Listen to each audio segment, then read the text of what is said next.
आवाज ठीक है मेरी?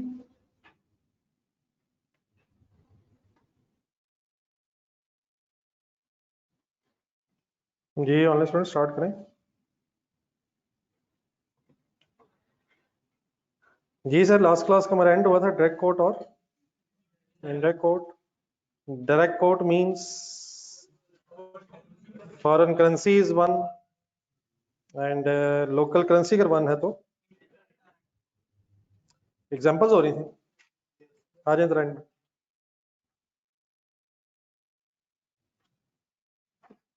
पहले से शुरू कर लें दोबारा जरा। Perform the following currency conversions. जी ऑनलाइन स्टूडेंट सब रेडी? Perform the following currency conversions. $5,500 sorry into Pak rupees if Pakistan में ही बाय डिफॉल्ट अज्यूम करें जी आप। डायरेक्ट कोट है इंडायरेक्ट कोट है? करवाएं working. 500 divided by multiplied by answer dollar या रुपए? सेकंड करवाएं।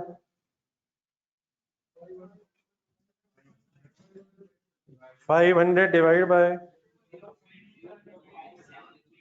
0.00573 मल्टीप्लाइड बाय 187,260। मुझे मैं उस दिन बात कर रहा था, मैं बाद में दोबारा करता हूँ। सी में है।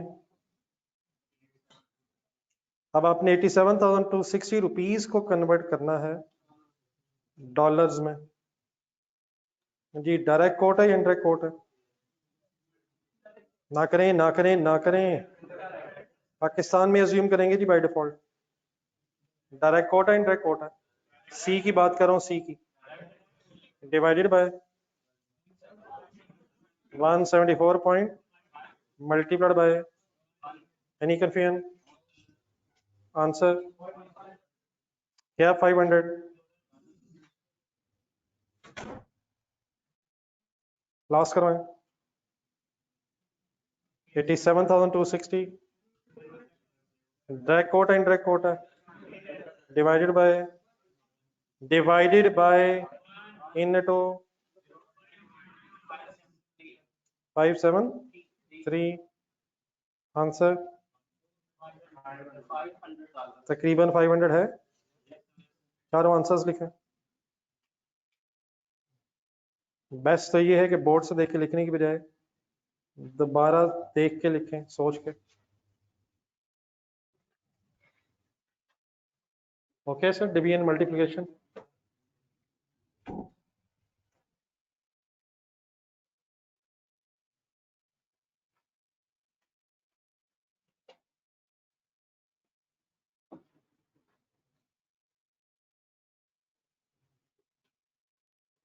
जी बड़ा ऑनलाइन स्टूडेंट्स आप क्लियर?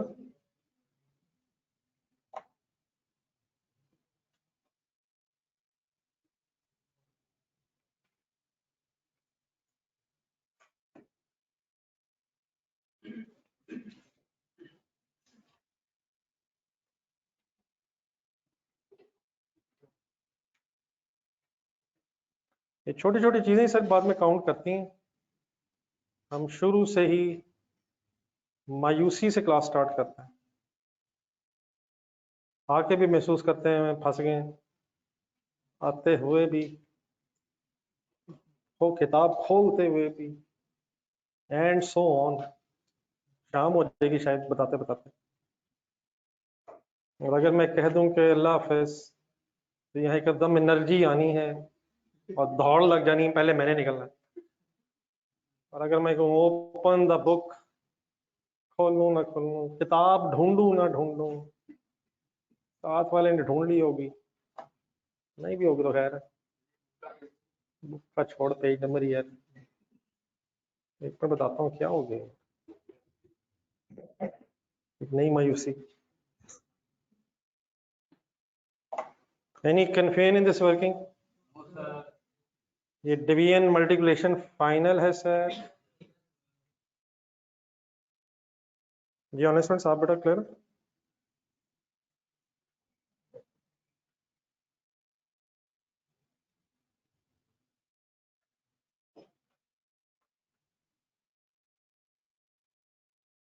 नोट हो गया?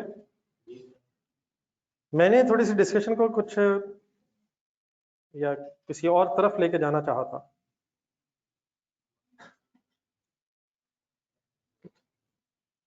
डायरेक्ट कोड पहला दिया हुआ था शुरू में, $1 इज इक्वल टू 174.52 पाक रुपीस। पाकिस्तान में रहते हुए ये डायरेक्ट कोड है या इनडायरेक्ट कोड है? अच्छा अभी नोट हो गया, मैं जो अदरवाइज लिखा था मैं, तो एक मिनट रुक जाए कहीं जहां भी है। What is direct code in the context of Pakistan? Foreign currency बंद है। लेकिन बेटा अगर डायरेक्ट कोड गिवन हो और आपसे इनडायरेक्ट कोड कैलकुलेट करवाना चाह रहा हो एग्जामिनर, तो हम वो खुद भी कैलकुलेट कर सकते हैं, and vice versa as well. अगर इनडायरेक्ट होगा तो डायरेक्ट भी इंशाल्लाह। ये डायरेक्ट है इनडायरेक्ट है? अब अगर इनडायरेक्ट है और हम पाकिस्तान में है, तब किसको वन रखना है? पाकिस्तान में हम हैं, इनडायरेक्ट कोड है, रुपए को एक रखना। तो अगर रुपी 1 है और ये एक्सचेंज रेट है, तो रुपी 1 के अगेंस्ट डॉलर कितने होंगे? रुपी को डिवाइड बाय रुपी कर दें और मल्टीप्लाइड बाय डॉलर कर दें, तो divided by 174.52 and multiplied by 1, कौन सा 1? डॉलर वाला 1। एक रुपए से अब आप डॉलर, एक रुपए के बदले अब डॉलर कितने आएंगे वो आप कैलकुलेट कर सकते हैं। करेंगे जरा? 0.00573। अब ये क्या आया? इसको अगर लिखना हो तो कैसे लिखो? PKR1 is equal to 0.00573। Once again अगर आप पाकिस्तान में हैं तो ये डायरेक्ट कोड है या इनडायरेक्ट कोड है? अब ये इनडायरेक्ट कोड है। अब इस इनडायरेक्ट कोड से अगर डायरेक्ट कोड बनाना है तो डायरेक्ट कोड क्या होता है? फॉरेन करेंसी को 1 रख लेते हैं। रख लेते हैं या रखना है? रख लेते हैं क्योंकि रखना है, क्योंकि हम डायरेक्ट कोड की बात अब कर रहे हैं पाकिस्तान में खड़े होके। अब जरा इनडायरेक्ट कोड वाली वर्किंग देखें गौर से। डिवाइडेड बाय क्या करूं? Multiplied by 1 rupee is equal to, allowed है कैलकुलेटर यार, सॉरी बताया नहीं मैंने यार, माजरत है, मैंने अभी तक कहा नहीं कैलकुलेटर की जरूरत होगी। What is 174.53? प्लीज समझ आ गया है सर? इसी पेज पे चाहे लिख लें,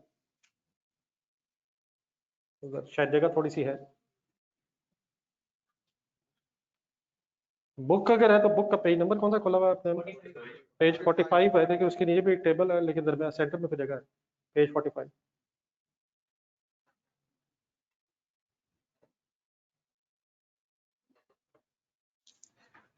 थकावट के आसार हैं क्लास में आते ही।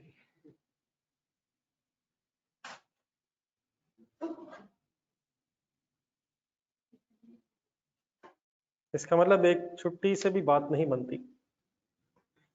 अब आपके जहन में जो बात आई वो तो हो नहीं सकती, इसलिए बेहतर है कि ये भी रहने दें।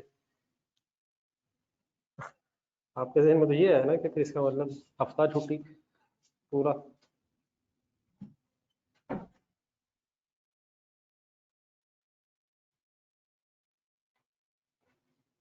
कैसा एक्सपीरियंस रहा कल आपका, कल घर में किताब खोलने का? काम ही कोई नहीं था, होमवर्क ही नहीं मिलता, बोर हुए हैं सारा दिन। एक तो छुट्टी होती है, वो भी जाया हो जाती है। एक ही तो छुट्टी होती है, पूरा हफ्ता पढ़ते हैं। इन दिनों में आपको कुछ कह नहीं सकूंगा क्योंकि आपका और रब का फासला कम होता जा रहा है, हर गुजरते दिन के साथ साथ आप अल्लाह ताला के नजदीक होते जा रहे हैं। तो अगर कोई गलती से भी कुछ कह बैठूं तो उसके लिए माजरत है, लेकिन इसका हरगिज ये मतलब नहीं कि बहुत अच्छे हालात जा रहे हैं पढ़ाई में।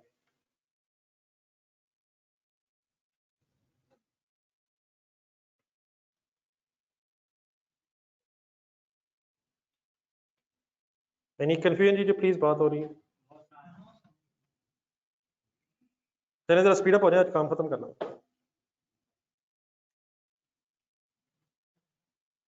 इटसेल्फ सर ये कोई बहुत बड़ा टॉपिक नहीं था, आई होप कि कोई मुश्किल नहीं है, लेकिन मिक्स हो जाती हैं चीज़ें तो फिर बेसिक्स क्लियर हो तभी आगे जाके बात बन सकेगी। Anybody writing? जरा इन्हीं पेजेस पे फिलहाल, अगर पेजेस हैं कम से कम, चलें बुक मेरा ख्याल है कल तक आ जाएगी सबके पास। आज जरा पेजेस पे ही वापस आने, कुछ क्वेश्चंस किए थे जिसमें सेल्फ टेस्ट क्वेश्चंस, तो पेज ढूंढने जरा। Self test questions reverse order में फोर्थ क्लास था जी। आप आपका सवाल क्या था, सॉरी? हाँ जी, वो मैं अभी एक मिनट में बात पूरी करूँ फिर बात, मुझे अभी याद करवाना है। ये क्वेश्चन नंबर 5 तक हमने कर लिया था मेरे ख्याल, सफीर। ये क्वेश्चन नंबर 6 ढूंढे अकरम। ये बेटा कोई खास ऐसा क्वेश्चन नहीं है, ऊपर एक छोटा सा डाटा लिखा हुआ है, लेकिन इस क्वेश्चन में जरा एक दफा दोबारा फाइनल कर लें, डायरेक्ट कोट और इनडायरेक्ट कोट। तो ये ऐसा कोई क्वेश्चन नहीं है, इसमें सिर्फ डायरेक्ट कोट अगर गिवन हो तो इनडायरेक्ट कोट एक दफा दोबारा मुझे बनवा दें। बल्कि पहले तो आप ये देखें, मैंने एक हाईलाइट की है ऊपर, ये डायरेक्ट कोट लिखा हुआ है, इनडायरेक्ट कोट लिखा हुआ है। ऊपर ढूंढने जरा, बेस्ड इन पाकिस्तान है। Akram international limited is a retailer of fine manufacture furniture based in Pakistan. अब मैंने ऊपर हाईलाइट की है, डायरेक्ट है इनडायरेक्ट है? ऊपर इनडायरेक्ट दिया हुआ है, कैसे पता चला है? लोकल करेंसी को 1 रखा हुआ है। अगर इन्हीं इनडायरेक्ट कोड की फिगर्स को डायरेक्ट में कन्वर्ट करना हो तो 1 2 करवा दें जरा। मैं इनडायरेक्ट से डायरेक्ट बनाना चाह रहा हूं, क्या करूं? 1 US डॉलर डिवाइडेड बाय, कर लें जरा एक मिनट, अप्रोक्सीमेटली 125 नीचे आंसर लिखा हुआ, वैसे डेफिनेटली मेरे पास पॉइंट्स में शायद जा रहा है तकरीबन, तो नीचे राउंड ऑफ लिखा हुआ है, उसमें ना परेशान हो जाएगा। एक और करवाएं, 1 divided by 1 dollar divided by 0.0085 dollar and multiplied by 1 रुपी।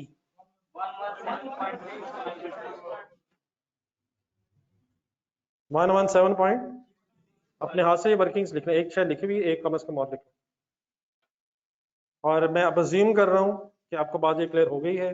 कभी अगर जरूरत पड़े तो आप किसको किस में और किसको किस में कन्वर्ट कर सकते हैं,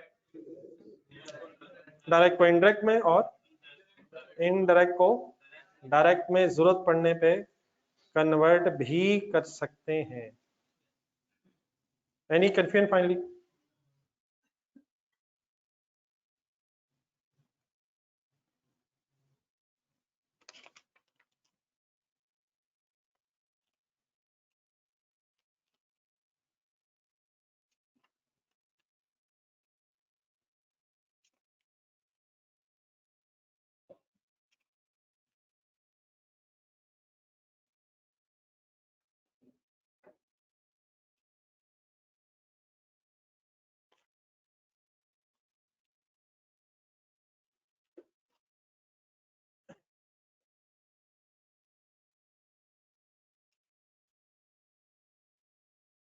ये मैंने बाकी वर्किंग्स नहीं आपके साथ डिस्कस की, होपफुली आप कर सकते हैं। देन सर मेरे से क्वेश्चन पूछा गया है, पहले जरा उस क्वेश्चन को एड्रेस करना है। लास्ट क्लास में हमने कुछ रिवैल्यूएशन IAS 16 और IAS 40 फेयर वैल्यू मॉडल की कोई बहस की थी। तो जरा ढूंढेंगे वो कहाँ की डिस्कशन है।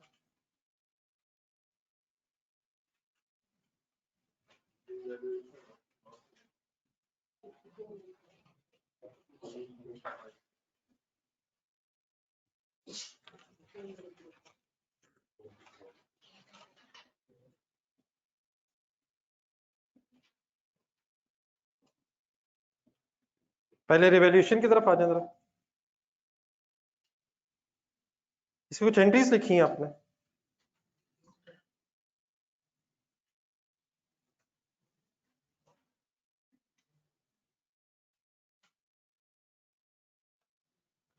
पहले जरा मैं आइडिया दे देता हूँ कि आपका क्वेश्चन क्या है, और अगर क्वेश्चन डिफरेंट है तो जरा पहले बता दीजिएगा। जी आपके सामने एग्जांपल मिल गई जी आपको। रिवैल्यूएशन ऑफ एसेट्स में एक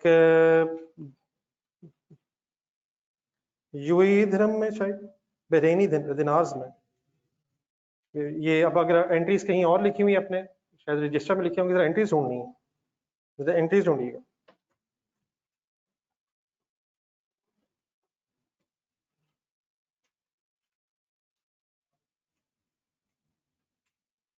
क्वेश्चन जरा थोड़ा सा संजीदा है, तो आपके सामने मैं एक्सप्लेन करूंगा, आपने शायद नेट इफेक्ट पर खुद बताना।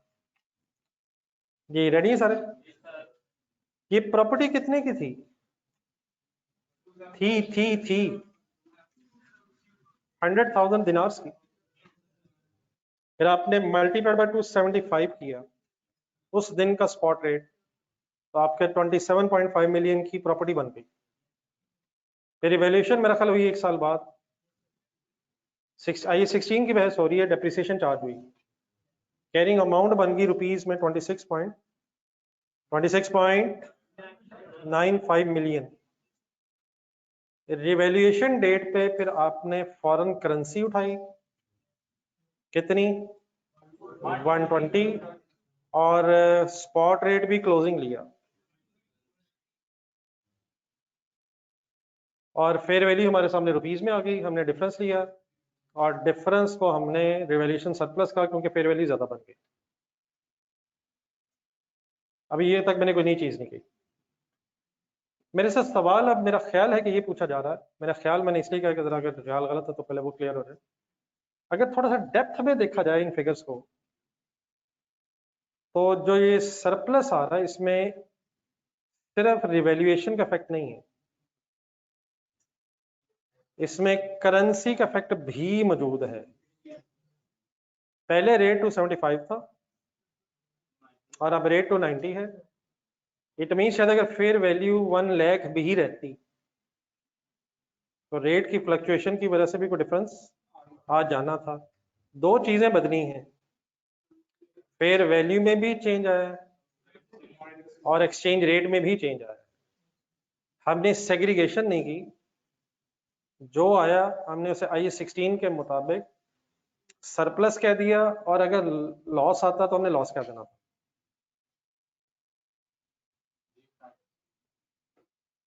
दो चीजों का इफेक्ट आ रहा है, फेयर वैल्यू का भी आ रहा है और एक्सचेंज गेन का भी आ रहा है। यहां तक ठीक है प्लीज? अब मैं एक सेंटेंस से पहले बता दूं जो असल प्रिंसिपल है, उसके बाद फिर इसकी बात कर लेते हैं।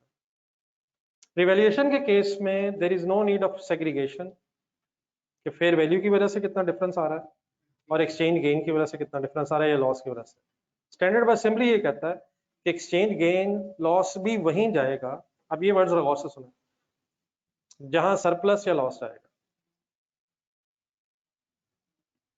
वैसे बताएंगे fair value gain, sorry fair value gain, foreign currency gain, foreign currency gain loss कहाँ जाता है? अगर रिवैल्यूएशन मॉडल्स नहीं है, फेयर वैल्यू मॉडल्स नहीं है, तो फॉरेन करेंसी गेन है तो अदर इनकम सॉर्ट ऑफ है, फॉरेन करेंसी लॉस है तो ऑपरेटिंग एक्सपेंसेस है, in other words profit and loss में जाना है। लेकिन अगर रिवैल्यूएशन के रिजल्ट में या फेयर वैल्यू के रिजल्ट में ये एक्सचेंज गेन लॉस आ रहे हैं नॉन करंट एसेट्स के, subsequent measurement at non-current asset, so there is no need of segregation between revaluation surplus and loss and exchange gain loss। जो आपका सरप्लस होगा या जो लॉस होगा उसके अंदर एक्सचेंज गेन का इफेक्ट भी आ रहा होगा। देख लो जरा, इसमें आ रहा है कुछ?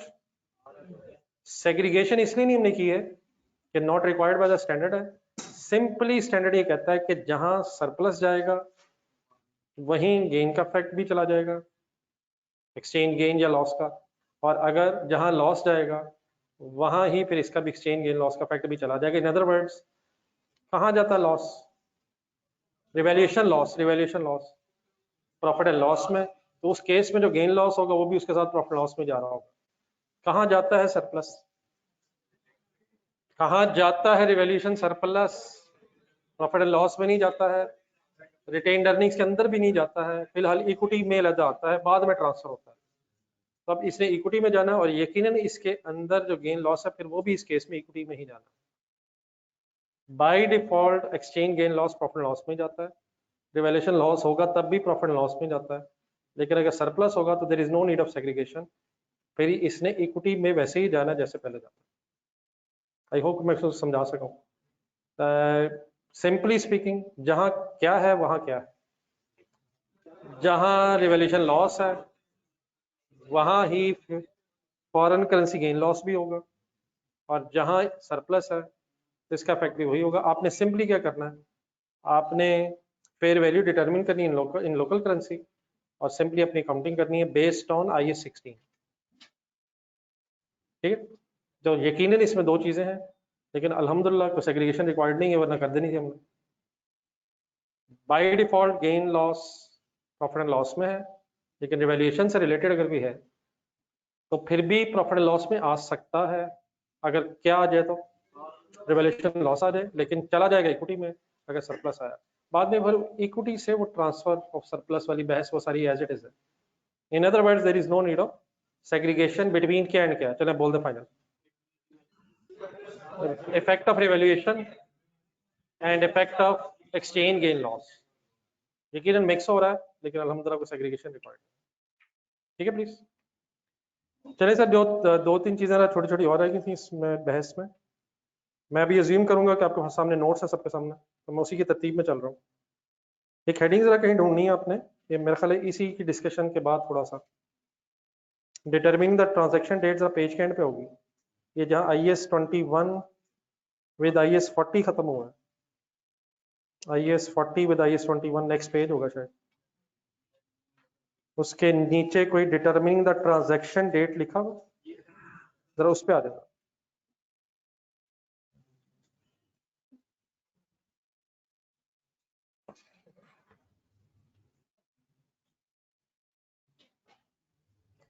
इससे पहले कि हम इस पेज को पढ़ें, ये बातें तकरीबन आपको पता है, सिर्फ मैंने दो टर्म्स बतानी है।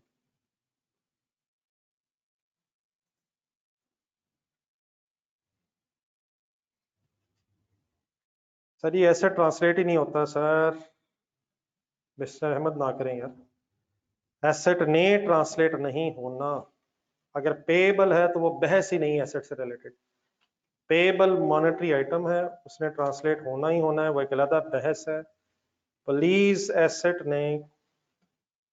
एसेट को सब्सिक्वेंटली एक्सचेंज डिफरेंसेस ने इफेक्ट नहीं करना, सवाए इसके के एसेट रिवैल्यूएशन मॉडल पे हो IAS 16 के, या रिवैल्यूएशन मॉडल हो IAS 16 के, या फेयर वैल्यू मॉडल हो IAS 40 का। तो पेएबल्स की बहस अलग है, वो तो मेरा ख्याल बहस होगी। मॉनेटरी आइटम्स ट्रांसलेट होती हैं, नॉन मॉनेटरी आइटम सब्सिक्वेंटली सिर्फ तब ही इफेक्ट होती हैं अगर IAS 16 का रिवैल्यूएशन मॉडल है या IAS 40 का फेयर वैल्यू मॉडल। ठीक है मिस्टर अहमद जी। इससे पहले कि हम बहस शुरू करें, ये तकरीबन चीज आपको पहले पता है, तीन वर्ड शायद कहीं के यूज होते रहे होंगे। एक ट्रांजैक्शन डेट है, एक वर्ड सेटलमेंट डेट होता है,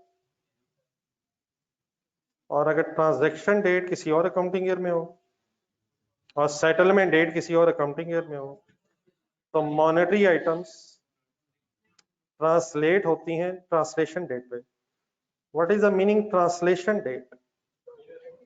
ईयर एंड की डेट नहीं, translation date is year end, closing date, statement of financial position की डेट। ट्रांसलेशन डेट पे कब होती है? मैंने सोच के बनाया सवाल, पता नहीं गलत है शायद। ट्रांसलेशन डेट पे होती कब है? अगर मॉनेटरी आइटम होगी कोई ट्रांसलेशन डेट पे तो उसकी ट्रांसलेशन, और अगर मॉनेटरी आइटम ही नहीं है ट्रांसलेशन डेट पे तो ट्रांसलेशन का कोई सवाल पैदा नहीं होगा। तो ट्रांसलेशन डेट कब एप्लीकेबल होगी? ईयर एंड है, अगर कोई मॉनेटरी आइटम होगी। Monetary item means receivable payable. आई होप कि तीन टर्म्स आपने मेरे से कभी कभी सुनी नहीं है। इससे पहले कि हम ये पढ़ें, आए जरा रिवाइज कर लेते हैं, हमें क्या पता है। ट्रांजैक्शन डेट किससे बोलते हैं? जिस दिन सेल या परचेज होता है। कोई फिक्स एसेट ले लिया हो, जिस दिन इनिशियली कोई एंट्री हमारी बुक्स में आनी है। सेल की भी हो सकती है, परचेज की भी हो सकती है। ठीक है सर। सेटलमेंट डेट किसको बोलता रहा हूं मैं? जिस दिन, जिस दिन या कैश जाना है या आना है। रिसीवेबल के अगेंस्ट आना है, रिसीवेबल सेटल हो गया।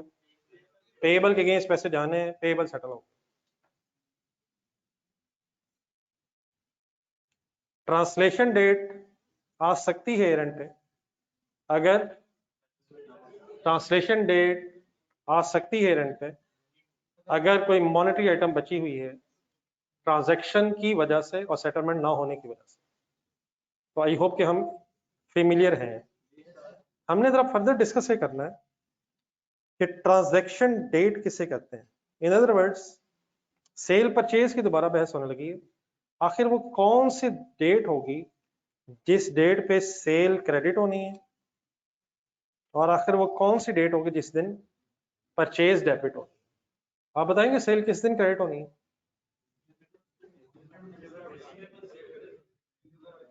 जिस दिन रिसीवेबल होगी।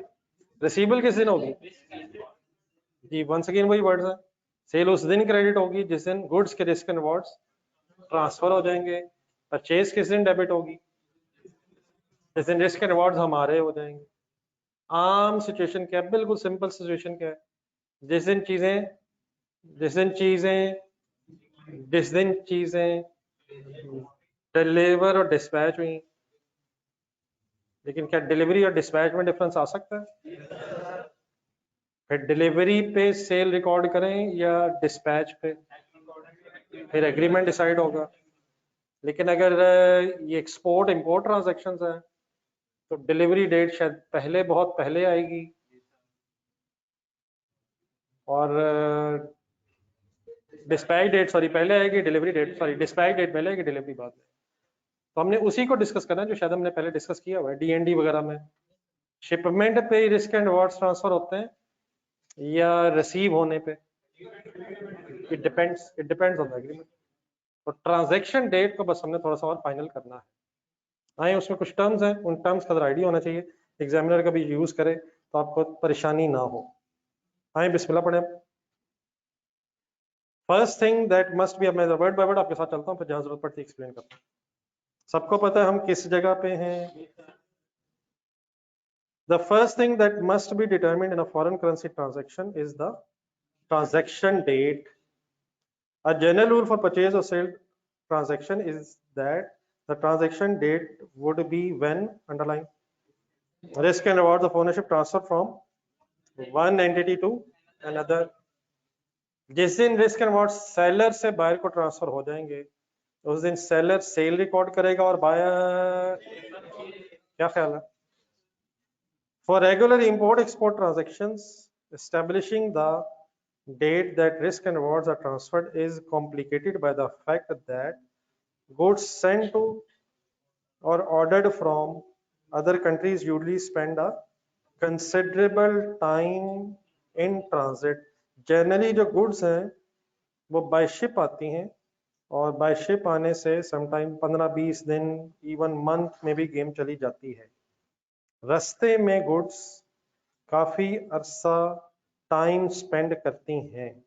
सवाल सिर्फ ये है कि क्या जैसे ही सेलर ने गुड्स को, जरा कॉन्टेक्स्ट क्लियर कर लें, लेट्स से एक्सपोर्ट्स की बात हो रही है, हम पाकिस्तान में सपोज है, हमारा सप्लायर जो है वो सपोज जर्मनी में है,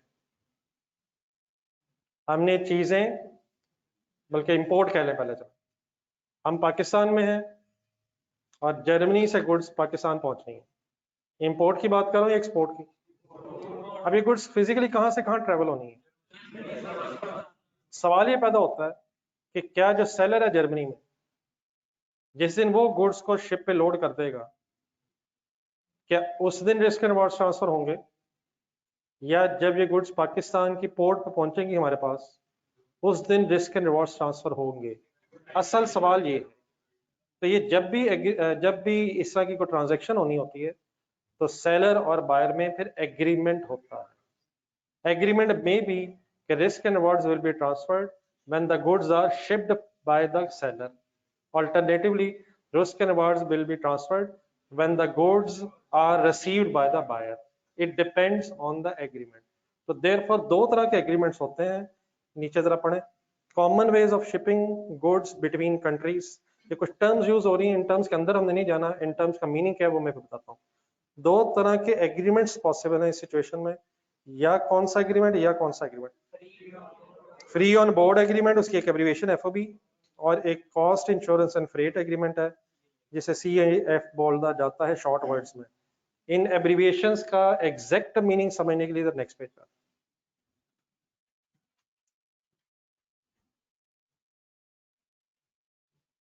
ये एग्रीमेंट्स के नाम हैं किसके दरमियान? तो सेलर और बायर आपस में FOB बेसिस पे भी एग्रीमेंट कर लेते हैं और CIF बेसिस पे भी एग्री कर जाते हैं।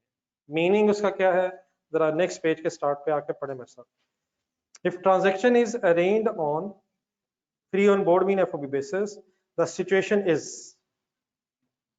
वर्ड ज्यादा लिखे हुए हैं, हम इसमें से मेन वर्ड ढूंढेंगे अभी। Generally as soon as the entity shipping the goods, जरा कॉन्टेक्स्ट बना के रखिएगा। जर्मनी पाकिस्तान कर रहे हैं, जर्मनी टू पाकिस्तान। चीजें सपोज हम खरीद रहे हैं, कहां से कहां गुड्स आनी है? एंटिटी शिपिंग द गुड्स कहां है? जर्मनी। एग्जांपल बना लेना तो। Generally, as soon as the entity shipping the goods has delivered the goods to the port of departure, departure का मतलब एक इसके अगेंस्ट वर्ड यूज होगा अराइवल। अराइवल का मतलब आ जाना, डिपार्चर रवाना हो जाना। जैसे ही कहां से रवाना हो जाएंगी गुड्स, जनरली दोबारा पढ़ो first sentence, as soon as the entity shipping the goods has delivered the goods to the port of departure and they have been loaded on to the ship. अगर FOB बेसिस पे agreement हुआ हुआ है तो इसका simply meaning ये होता है कि जैसे ही सेलर गुड्स को पोर्ट ऑफ डिपार्चर पे शिप पे लोड करवा देगा, जर्मनी में लोड करवा देगा या पाकिस्तान में? इस केस में जैसे जर्मनी में गुड्स को शिप पे लोड करवा देगा तो क्या होगा? The risk of the remaining suffer voyage transfers to the entity that will be receiving those goods। voyage किसे कहते हैं? जर्नी, सफर। कहां से कहां सफर?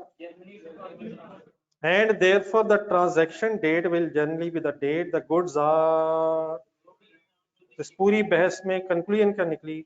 FOB बेसिस का एग्रीमेंट का मतलब क्या होता है कि जैसे ही सेलर गुड्स को शिप पे लोड करवा देगा, कौन सेल रिकॉर्ड करेगा? सेलर। और बायर क्या करेगा? परचेज। आपने वर्ड सही बोला है, लेकिन क्योंकि अभी गुड्स रास्ते में होंगी तो परचेज की बजाय गुड्स इन ट्रांजिट के नाम से अपना एसेट डेबिट कर लेगा, और वो गुड्स इन ट्रांजिट वाला हेड कब खत्म कर देगा? जब गुड्स पहुंचे। लेकिन किस दिन चीजें उसकी हो जाएंगी? जैसे ही जर्मनी में लोड होंगी, रास्ते की इंश्योरेंस कौन करवाएगा? FOB बेसिस में रास्ते की इंश्योरेंस बायर की जिम्मेदारी होगी। सेलर का रिस्क एंड रिवॉर्ड्स शिपमेंट वाले दिन ट्रांसफर, सेलर की तरफ से रिस्क एंड रिवॉर्ड्स ट्रांसफर हो जाएंगे on the date of shipment. I hope के क्लियर हो गए। अब CIF बेसिस क्या हो सकता है आप बताएंगे? पढ़ के देखते हैं। If transaction is arranged on cost insurance and freight CAF basis, the situation is generally and the entity shipping the goods retain the risk and rewards of the risk of the voyage until the goods arrive in the receiving port. कहाँ पे है हमारे इस case में? And are cleared through customs. कहाँ आ जाए और कहाँ से क्लियर हो जाए? It means अब रास्ते के खतरात का नुकसान किसको रहेगा? तो अब वो सेल उस दिन रिकॉर्ड नहीं करेगा जब शिप हुई होंगी, जब पहुंचेंगी कहाँ बायर के पास, कस्टम से क्लियर होंगी, तो फिर वो कहेगा मेरी सेल होगी। रास्ते में खतरा अगर है किसी वजह से तो उसको कवर सेलर करवा रहा होगा, और बायर कब तक रिलैक्स रहेगा? जब तक उसके पास पहुंच के कस्टम से क्लियर ना हो जाए। And therefore the transaction date will generally be the date when the goods are offloaded at the destination. कौन सी जगह है? डेस्टिनेशन हार्बर, हार्बर सिर्फ पोर्ट ही को कहते हैं। And are clear through the customs means goods arrive at the I hope कि क्लियर हो गया। What is the main crux of the story? What is FOB basis? हमारा अकाउंटेंट्स का क्या काम है? एफओबी बेसिस का मतलब risk and rewards will be transferred and the goods are shipped by the seller. In short words, loaded onto the ship. Or in CIF basis, risk and rewards are transferred when the goods are arrived at the receiving port and clear from the customer. आप बताएं, आप FOB basis पे agreement करना चाहेंगे या CIF basis पे? नहीं, depend कर गया ना सर। नहीं हाँ, ये सही भाई ने बात की। भाई पूछा हम बायर होंगे या सेलर होंगे, पहले ये डिपेंड करता है। सही बात कर रहा भाई। लेट्स हम सेल बायर हैं आप और सेलर हैं आप, लेकिन क्या जिसे आप डील कर रहे होंगे उसको भी ये बातें पता है? अगर चीजों की सर जी क्वालिटी अच्छी हो ना, तो फिर आप अपनी टर्म्स एंड कंडीशंस डिक्टेट कर सकते हैं। फिर बायर मजबूर है, तो अगर चीजें अच्छी होंगी तो हम शायद favourable terms and conditions negotiate करने की पोजीशन में होंगे। लेकिन अगर चीजें वैसी ही होंगी तो हम कह रहे होंगे प्लीज ले लो, वो कहेगा दे दो, आके पहुंचा दो। और अगर हमारी चीजें अच्छी होंगी तो हम कह सकते हैं आके ले लो। समझ आते हैं? कहाँ आके ले लो? हमारी पोर्ट पे। और अगर चीजों की क्वालिटी अच्छी नहीं है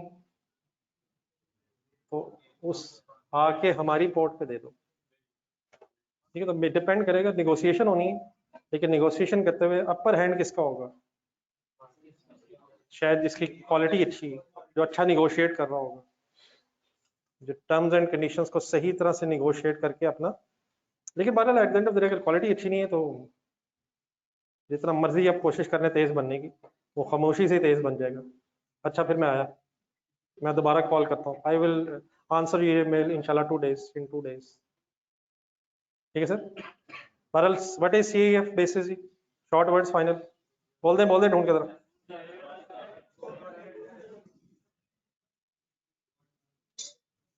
चलिए एक छोटी सी एग्जांपल भी कर लेते हैं, लेकिन बात जरा थोड़ी सी और लिखी भी शायद। The exact wording of the terms of the shipping documentation must, however, always be investigated first before determining the transaction date. आगे लिखा determining क्या? सेटलमेंट डेट क्या होती है जी? ढूंढ के पढ़े। Foreign creditor is fully or partially paid, and or full or partial payment is received from, जिस दिन सेटलमेंट का मतलब जिस दिन पैसे आने या जाने हैं। Determining the translation date. It is possible for a foreign currency transaction to spread over more than one financial years. In other words, where such transaction is spread over more than one financial year, at least 1 year, and occurs between कौन सी date? The year end falling between transaction and settlement date is known as, I hope के कुछ clear है। एक नीचे छोटी सी example आएगी, उस example में FOB बेसिस और CA बेसिस भी हैं, तो जरा फाइनल कर लेते हैं चीज़ें। तीनों डेट्स ढूंढ के देनी है आपको मुझे। 13 जनवरी पढ़ें जी एक story. On 13 January 2014, Home Limited fixed an order of 1,000 yellow bicycles to Faraway Limited, a bicycle manufacturer in Iceland, to be paid on 30th April 14. Dates काफी सारी हैं, रिलैक्स रहें, मिक्सअप नहीं करना।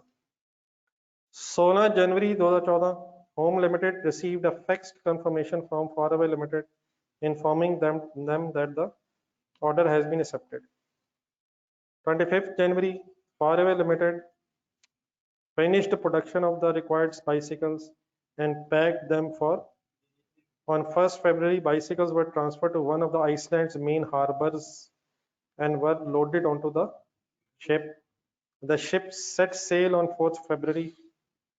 Due to stormy weather, it only arrived at the port in Home Limited's country on 31st March 14.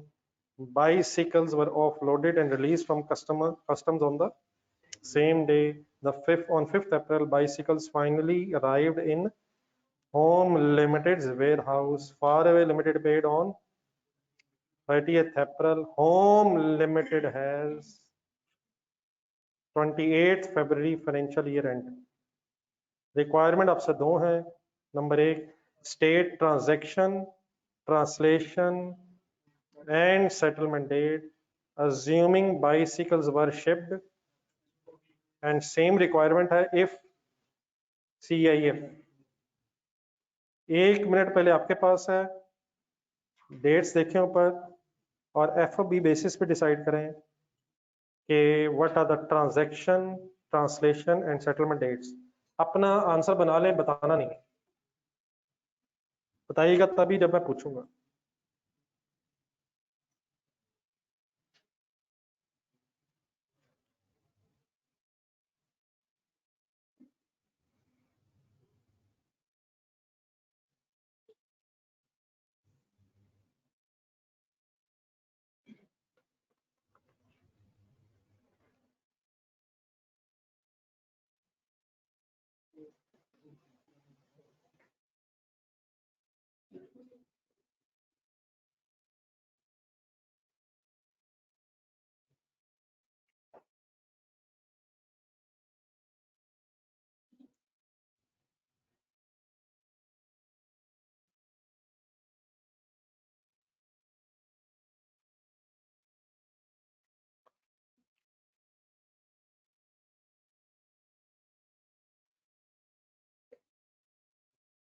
Ji sir, decision ले लिए। FOB की बात हो रही है जी, ट्रांजैक्शन डेट से। First, why loaded on to the ship. Settlement date पहले बताएं। 30th 14। ट्रांजैक्शन और सेटलमेंट डेट के दरमियान ईयर एंड आ रहा है, कौन सी डेट पे? 28 फरवरी। पेबल होगा इस दिन, is the translation date. Any confusion? CIF try करें, अपना अपना प्लीज ट्राई का मतलब अपना अपना अपना खामोशी से।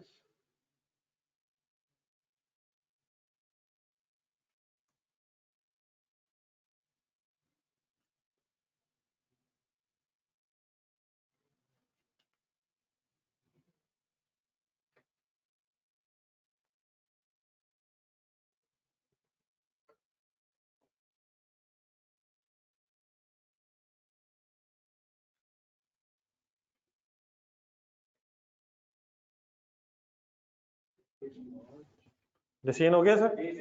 ट्रांजैक्शन डेट 5 क्या नहीं है, हमारे वेयर हाउस में ना है, कस्टम से क्लियर हो जाए। 31 मार्च में रखना, अपने पेज से देख के डिसीजन लें। सेटलमेंट डेट बताएं। 30th April 14। ट्रांसलेशन डेट बताएं, ट्रांसलेशन डेट बताएं। 28 फरवरी 2014। जुल्म ना फरमाएं। What is a transaction date? Liability किस दिन बनी? 31 मार्च। सेटलमेंट किस दिन हुई? क्या ट्रांजैक्शन और सेटलमेंट डेट के दरमियान कोई ईयर एंड आ रहा है? 28 फरवरी 2014 को तो आपकी लाइबिलिटी नहीं थी। तो नो ट्रांसलेशन डेट। क्या हर ईयर एंड ट्रांसलेशन डेट होता है? कौन सा ईयर एंड अगर किन दो डेट्स के दरमियान फॉल करे? Any confusion? No translation date in this case. Next accounting year में ही ट्रांजैक्शन हो रही है और उसी अकाउंटिंग ईयर में ही सेटलमेंट हो रही है। Any confusion? Done sir. नीचे आंसर वैसे लिखे हुए हैं आपके पास, लिखे हुए इस पेज पे? चले अच्छा, अगर पहले नजर नहीं पड़ी, अगर आंसर यहाँ से लिखना तो ये भी लिखें, लेकिन बहरहाल नीचे नेक्स्ट पेज पे भी शायद दोनों के सिनेरियोस के आंसर हैं। ये एक ही है, अपने हाथ से लिखना सर, मेरे ख्याल सारा नहीं है शायद answer. Any confusion in no translation date in second scenario? इसका मतलब CIF बेसिस में ट्रांसलेशन डेट ही नहीं होती? हो सकती थी, लेकिन ईयर एंड से, ईयर एंड पे कुछ था ही नहीं, हमारी चीजें ही नहीं थी। नहीं, ईयर एंड वाले दिन बन जाए तो क्यों नहीं होगी? ईयर एंड वाले दिन बनी, और ईयर एंड किस दिन हुआ? रात 12 बजे। नहीं तो भी सही, सीरियस कह रहा हूँ। ये क्लोजिंग बैलेंस का मतलब क्या होता है? आखिरी दिन सुबह या आखिरी दिन शाम? शाम भी नहीं, शायद अगर शाम को भी आप बिजनेस करते हैं, रात 11:59 पे भी अगर बिजनेस करते हैं, तो क्लोजिंग बैलेंस कैसे? अगर 59 मिनट्स और सेकंड्स में भी करते हैं तो एग्जैक्टली क्लोजिंग मींस आखिरी लम्हे का बैलेंस। और क्या वही ओपनिंग होता है? क्यों? वो किस दिन का ओपनिंग बैलेंस किस दिन का होता है? अगले दिन सुबह का। अगर यू लव बिजनेस तो अगले लम्हे का 12 बजे के जस्ट। ये क्लोजिंग ब्रॉट डाउन क्यों होता है? उसके दरमियान कोई ट्रांजैक्शन नहीं हुई है, क्लोजिंग ही ओपनिंग है। तो अगर इस डेप्थ में जाना, इस डेप्थ में आप गए हैं, तो आखिरी दिन अगर कुछ हो गया तो आखिरी दिन की ट्रांजैक्शन है। फॉर एग्जांपल दोपहर के टाइम गुड्स शिप पे लोड होगी, FOB बेसिस है। तो अगर आप अकाउंटिंग से मोहब्बत करते हैं तो रात 12 बजे फ्लक्चुएशन होगी अगर, तो ट्रांसलेट करेंगे आप। ठीक है प्लीज। तो ट्रांसलेशन डेट कब आएगी? अगर ईयर एंड से पहले कोई ट्रांजैक्शन और बाद में सेटलमेंट हो। आई होप कि क्लियर होगी। जी sir, next page sir. Next page पे क्या लिखा हुआ? Self test question sir. उसके बाद कुछ लिखा हुआ? Test questions, test questions, just एक सेकंड।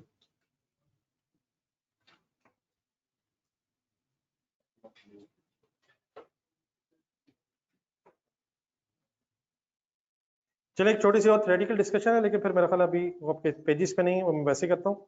जरा मुबीन एक छोटा सा पेज कॉपी हुआ हुआ। एक जरा एक हमने क्वेश्चन किया था कुछ दिन पहले, एक लोन्स वाला, जरा ढूंढिएगा जरा।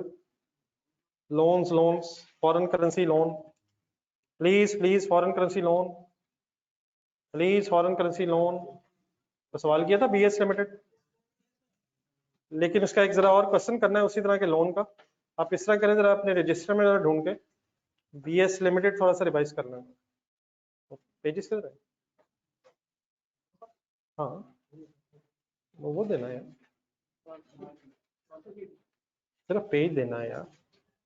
आप BS लिमिटेड प्लीज रिवाइज करें, बेफिक्र करें, कोई टेस्ट नहीं हो रहा है। वो तो पहले मैंने कॉपी नहीं करवाया था। अब बुक अरेंज कर लेंगे या कर लिए? चले आज गुजारा कर लेते हैं, इंशाल्लाह कल फिर बुक होगी आपको। BS लिमिटेड ढूंढने जरा, BS लिमिटेड ढूंढने कहाँ है, उसका आंसर देखें। और मीन वाला एक छोटा सा पेज आपके साथ डिस्ट्रीब्यूट हो रहा है, ये कैंडी एक एक लेके पीछे दे चले।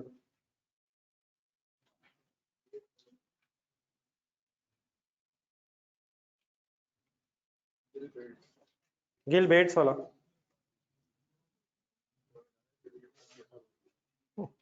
नहीं, वो आपने बताया ना था अभी, ये छोटा कैसे पता चला?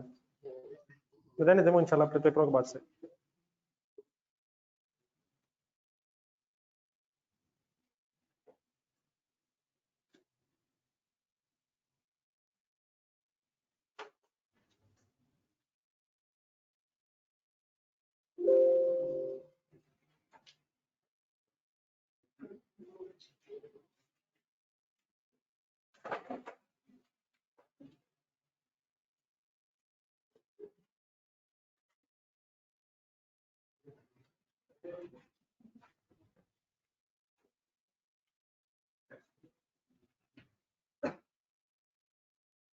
ये मुबीन जी कहाँ पड़ी ये फाइल?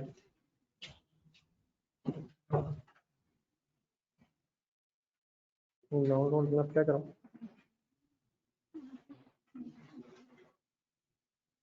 सारी इकट्ठी तो नहीं खुलेगी ये तो। हाँ, कैसे खोलूँ?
ये एक शॉर्ट समरी अगर बता दे जो आंसर देख रहे हैं आप। इनिशियली लोन किस रेट पे आपने रिकॉर्ड किया था? स्पॉट रेट पे। फिर आपने प्रिंसिपल और इंटरेस्ट को अलग करने के लिए फॉरेन करेंसी में एक टेबल बनाया था, ठीक है सर? फिर आपने एक्सपेंस को एवरी डेट से मल्टीप्लाई किया था, और पेमेंट को आपने बोल दिया जरा स्पॉट रेट से मल्टीप्लाई किया होगा। ईयर एंड पे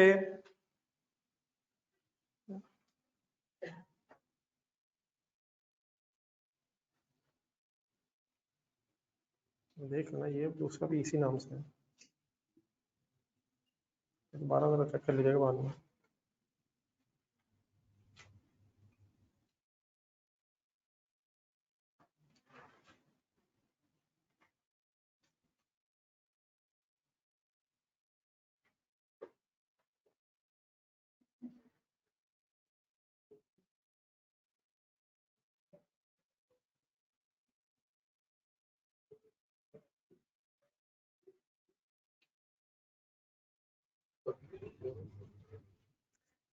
ईयर एंड्स पे जो लोन रहेगा तो उसकी ट्रांसलेशन जरा रिवाइज करना,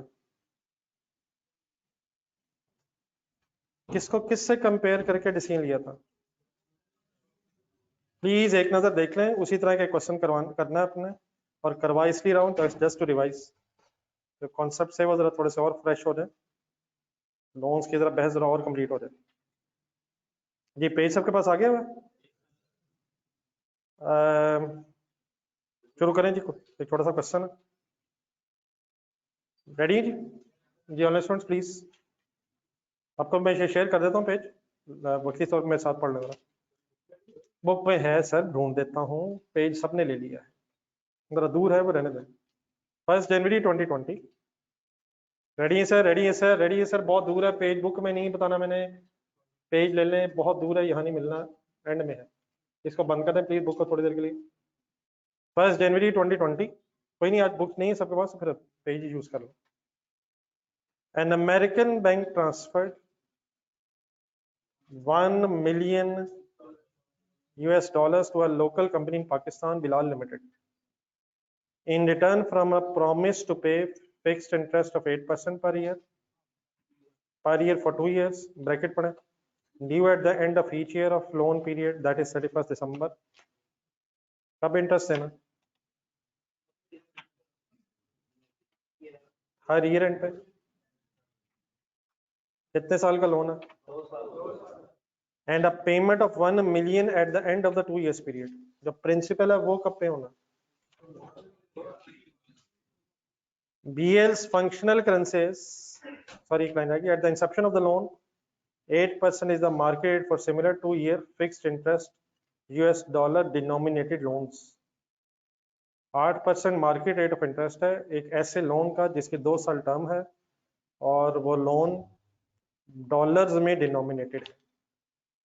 लंबा सा सेंटेंस है, समझ आ गया? सिंपली शायद रेट ऑफ इंटरेस्ट दिया हुआ। BL's limited functional currency is PKR। Exchange rates over the period of loan दिए हुए आपको 1 जनवरी का, 2020 का एवरेज दिया हुआ है, 31 दिसंबर वगैरह वगैरह। रिक्वायरमेंट पढ़े, 2 साल की अपने मुझे एंट्रीज करवानी है। किसकी बुक्स में? सीरियस लीजिएगा, क्वेश्चन जरा टफ हो जाना है, अगर आपने सीरियसनेस ना दिखाई तो ऐसे कंफ्यूज हो जाएंगे। शुरू करें जी रजिस्टर को।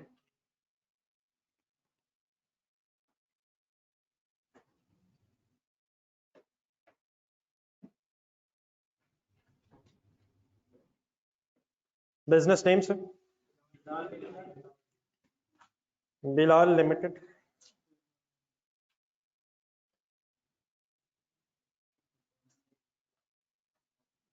General entries for the year ended,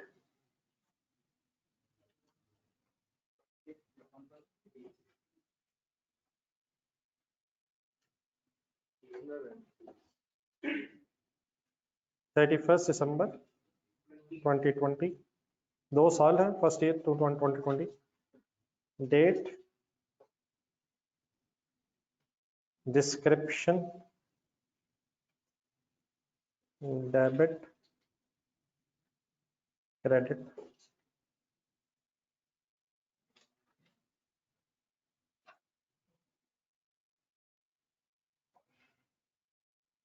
kindly करवाना है। फंक्शनल करेंसी कौन सी है जी? Rupees, Pakistani rupees. बाकी थाउजेंड्स वगैरह में अगर करना है तो 1 मिनट, एक फिगर कोई आ जाए फिर अकॉर्डिंगली डिसाइड कर लीजिएगा। फर्स्ट रेलिवेंट डेट बताएं। 1 जनवरी 2020। लोन लिया है या दिया है? एंट्री बोले, bank debit, loan payable, credit.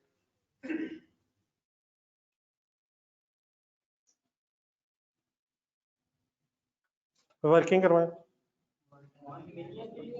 1 million multiplied by spot rate ढूंढा आपने, आंसर मिलियंस में करना है, रुपीज इन मिलियंस लिख लें।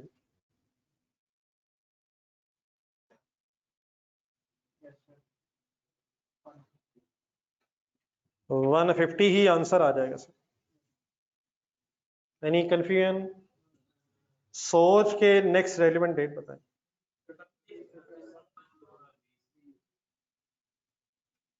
सही तरह से डेटा पढ़ के बताएं इस दिन रुकने की वजह।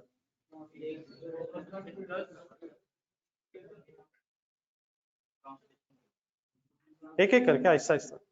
फर्स्ट रेलिवेंट क्वेश्चन जो इस वक्त जहन में आना चाहिए अकॉर्डिंग टू क्वेश्चन। पहला रेलिवेंट सवाल, आप क्या करें?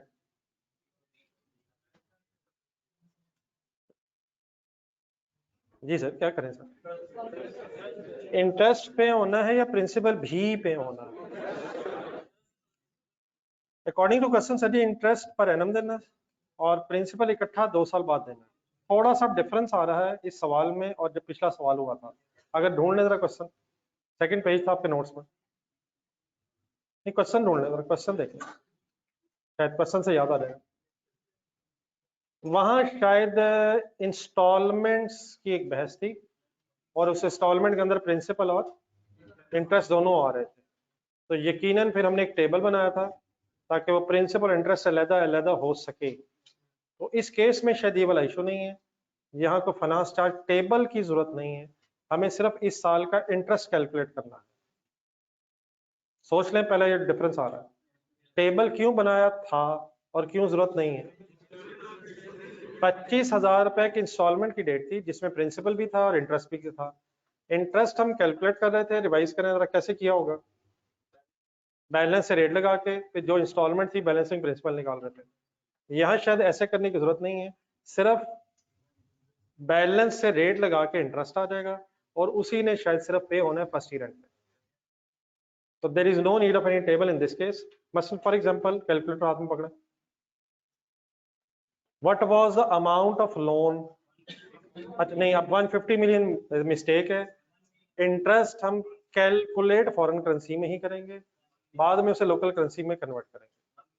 $1 मिलियन दिया है किसी ने, तो रुपयों के हिसाब से इंटरेस्ट देना है या डॉलर्स में देना है, तो अभी भी वर्किंग अब फॉरेन करेंसी में पहले करेंगे और यकीनन उस फॉरेन करेंसी को फिर हमने कन्वर्ट करना है लोकल करेंसी में। तो what was the amount of loan in foreign currency, 1 million. क्या वो 1 मिलियन पूरा साल आउटस्टैंडिंग रहा, मल्टीप्लाइड बाय 8%, जो भी आया क्या आया, फॉरेन करेंसी में इंटरेस्ट फॉर द ईयर आ गया। करते हैं पहले जरा फॉरेन करेंसी में एंट्री बताएं। इंटरेस्ट एक्सपेंस डेबिट, शायद बैंक क्रेडिट हो जाना है, साथ पेमेंट हो रही है, पेबल नहीं बन रहा, इस साल का खर्चा इस साल के एंड में पे हो जाना है, ठीक है सर, लेकिन डेफिनेटली इन अमाउंट्स ने कन्वर्ट होना है लोकल करेंसी में, आए लिख के कर लेते। ये सबको वर्किंग क्लियर है, वहां क्यों था यहाँ क्या हो रहा है, इंस्टॉलमेंट्स में पेमेंट थी, लेकिन यहाँ शायद इंटरेस्ट अलग है प्रिंसिपल अलग है, 1 into 8% is equal to 0.08 million in foreign currency. करते हैं मिलके करेंगे।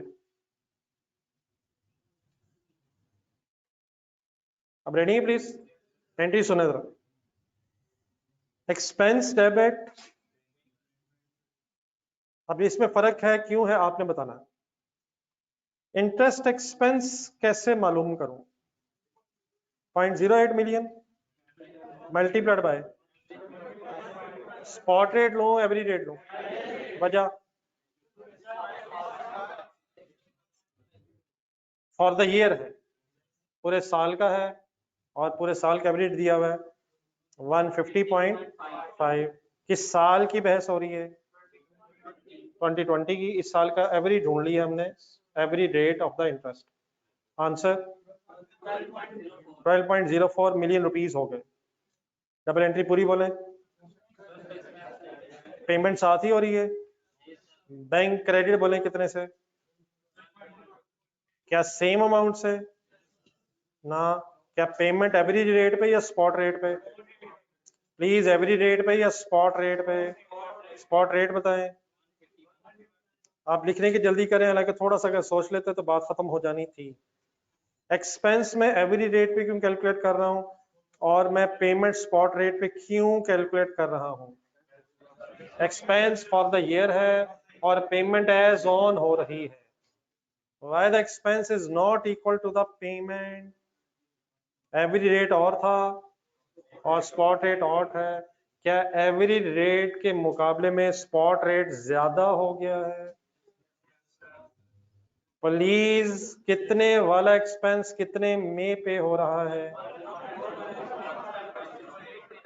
In terms of foreign currency 150.4 वाला इंटरेस्ट 151 में अगर पे हो रहा है तो एक्सचेंज लॉस आ जाना कोई सरप्राइजिंग न्यूज नहीं है।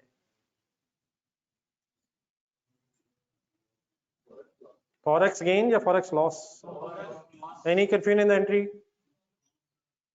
सोच लें लिख लें, कोई कंफ्यूजन है तो प्लीज बहस कर लेते हैं। Why I am using different rates on debit and credit side?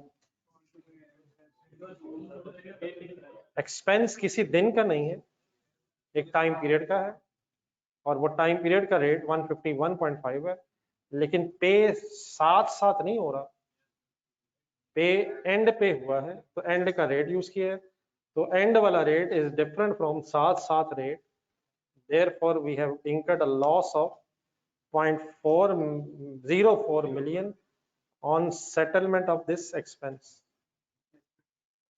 Any confusion, जी ऑनलाइन स्टूडेंट्स?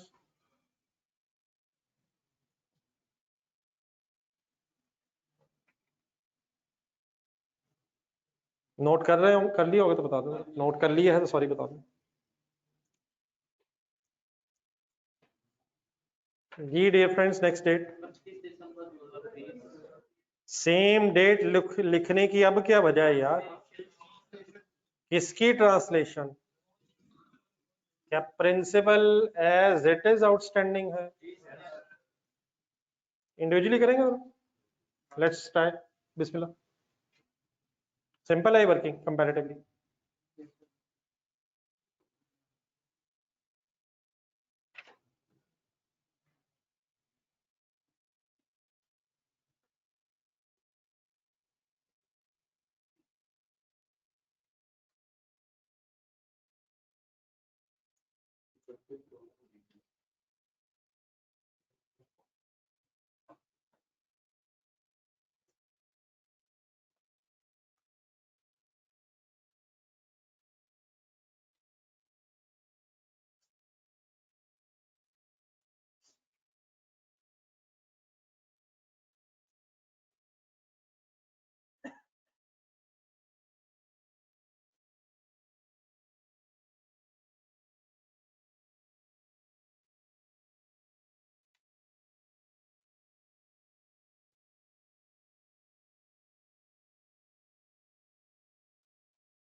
जी sir, loan as per books कितना?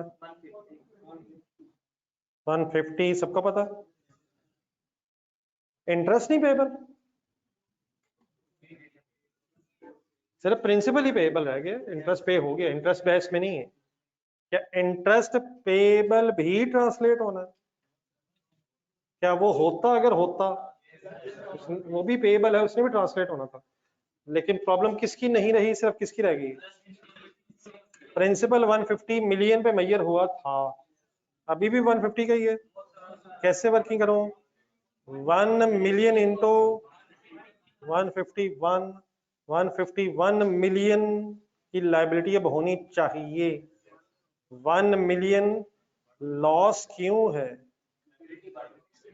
यार? ये तो लोन भर रहा है यार, कैसा लग रहा है? लाइबिलिटी कितने से कितनी हो रही है? Any confusion? What is this one? Loan payable credit, forex loss debit. Interest की पेमेंट पे भी लॉस आया और प्रिंसिपल की ट्रांसलेशन पे भी लॉस आया। इस साल टोटल लॉस कितना प्रॉफिट लॉस में जा रहा होगा? 1.04। Any confusion sir? Next year की एंट्री शुरू करें for the year ended, for the year ended 31 December 2021। Individually जरा चले पहले डेट लिखवाएं। 31 दिसंबर 2021 पे रुकने की वजह, वैसे गेम कंपाउंड भी हो सकती है क्योंकि अब इंटरेस्ट भी पे होना है सेकंड ईयर का, और सेकंड ईयर के एंड में प्रिंसिपल भी होना है। बिस्मिल्लाह करें आप, अल्हम्दुलिल्लाह इंशाल्लाह मैं करूँगा मिलके।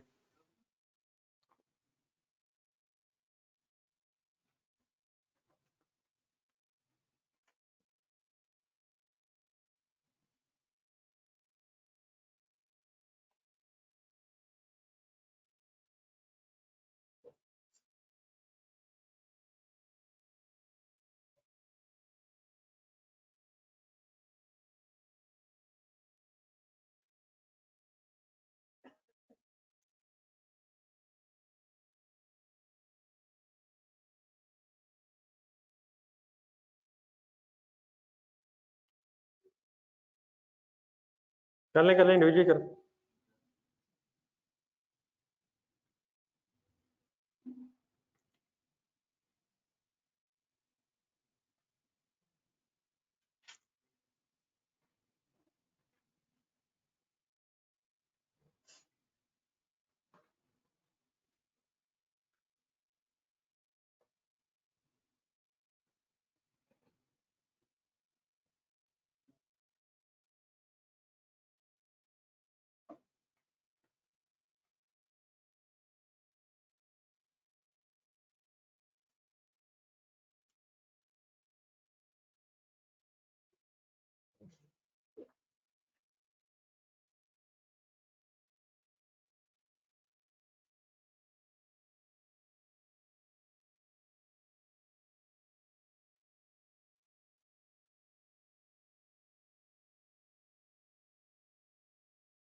जी कोई एक्सचेंज गेन लॉस है कितना?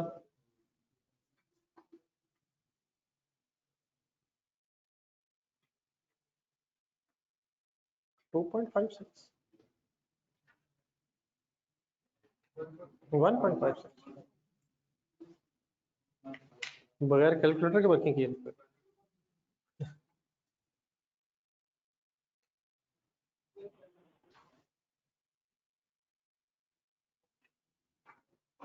चेक कर लें, ये तो मिस्टेक हुई है। 1.7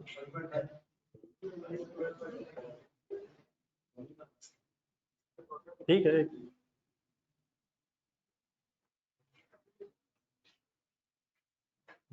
जी कर लेंगे जी, तो बता दीजिएगा। इन्वेस्टमेंट्स हो गई एंट्री। कंपाउंड कर रहे हैं, अलग अलग कर रहे हैं? दोनों तरह मैं लिख देता हूँ, वैसे तो मेरा ख्याल है शायद कंपाउंड बनती है।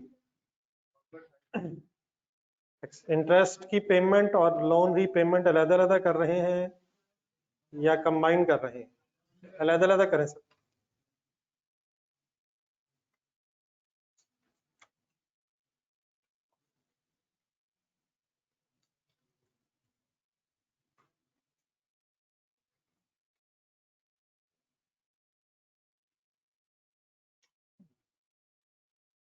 जी वेटिंग फ्रॉम योर साइड जी प्लीज। कर रहे हैं, एंट्री कर रहे हैं, इंतजार कर रहे हैं।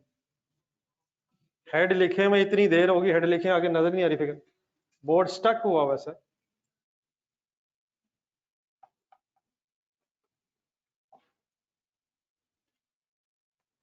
जी इंटरेस्ट एक्सपेंस कैसे रिकॉर्ड कर रहे हैं? What is the outstanding balance of this year? Once again in foreign currency. Once again in foreign currency. क्या 1 मिलियन इस साल भी आउटस्टैंडिंग रहा है? Into is equal to 0.08 multiplied by 151 point second year capital rate 151.75 is equal to 12.14। रुक जाए, आप जहां भी हैं। अब जिन्होंने बेटा अलग एंट्री की भी हुई है अगर आपने, तो मैं एक ही में दोनों करके दिखा देता हूँ।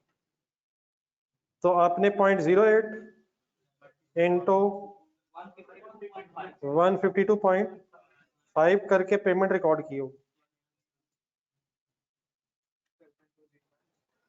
152.5 इस तरह से करके आपने पेमेंट निकाली होगी, और फिर यकीनन आपका एक्सचेंज डिफरेंस पे आया होगा और लॉस आया होगा, तो वो मेरा शायद कंबाइन आ जाएगा, लेकिन आपने फिगर्स ऐसी चूज किए होंगे।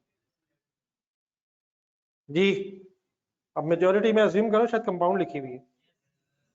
लोन पेबल की तरफ है 151 क्यों? ये तो 150 था। पिछले साल के एंड में 151 हो गया था, अब वही हमारा इस साल का ब्रॉट डाउन। अब जब सेटलमेंट हो रही है तो लायबिलिटी 151 पे आ गई थी। इसकी पेमेंट कैसे कैलकुलेट करूं? 1 मिलियन इनटू 150 150 पॉइंट 152 पॉइंट, ये दोनों के लिए क्लोजिंग रेट क्यों यूज कर रहा हूं? क्योंकि इंटरेस्ट हो या प्रिंसिपल हो, दोनों एंड में जा रहे हैं। साल सेकेंड ईयर के एंड पे पेमेंट हो रही है, तो सेकेंड ईयर के एंड का मतलब ईयर एंड का रेट लग रहा है।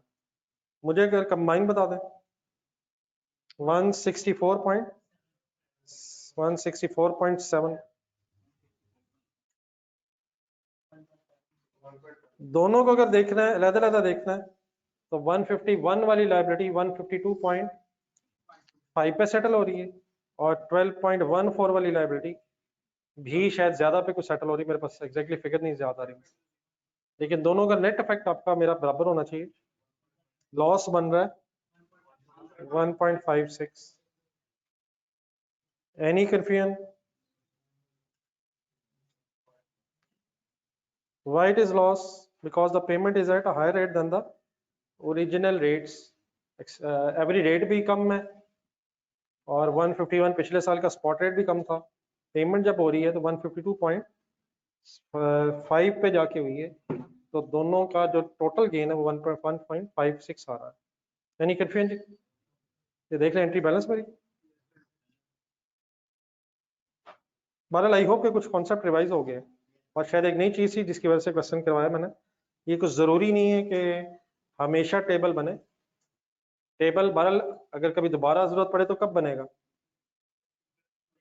अगर कंबाइंड रेंटल दिया होगा, प्रिंसिपल इंटरेस्ट कंबाइन होगा, तो हम सेग्रीगेट करने के लिए टेबल बना लेंगे, अदरवाइज शायद जरूरत नहीं है। अगर प्रिंसिपल अलहदा पे होना है, इंटरेस्ट अलहदा है, तो हम simply outstanding balance of loan ढूंढ के वर्किंग कर सकते हैं। लेकिन ये इंटरेस्ट की जो वर्किंग है ये फॉरेन करेंसी इनटू रेट है, और कन्वर्जन बाद में। एनी कंफ्यूजन जी प्लीज? चलें इसको जरा कैंडी पेज को जरा कहीं स्टेपल कर लें। वैसे तो बुक के अंदर एक सेकंड दिखाइएगा, बुक में एंड में जाके क्वेश्चन है, तो मेरे ख्याल चले बुक जब आ जाएगी चले फिर उसके बाद बता देता हूँ। ये पेज संभाल लें जरा रजिस्टर में, वैसे ही रख लें जैसे पुराने पेजेस भी रजिस्टर में है। लेकिन मेरा ख्याल कल बुक अगर हो तो अच्छा है यार। अब ये कड़वा घूंट जो है, इस समय पैसे देने पड़ रहे हैं, तो सेशन कहीं एंड ना हो जाए, किताब लूं ना लूं, ले ना ले।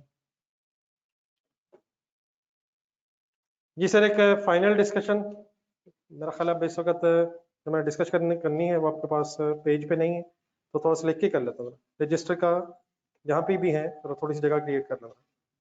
3 डेफिनेशन जरा फाइनल करनी है। एक वर्ड बार बार आया है पिछले डिस्कशन में, फंक्शनल करेंसी।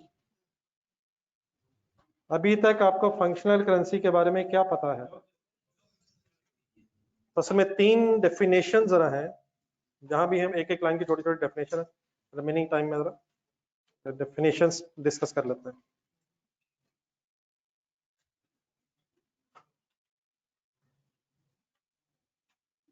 तीन टर्म्स जरा डिफाइन कर लें। एक है presentation currency,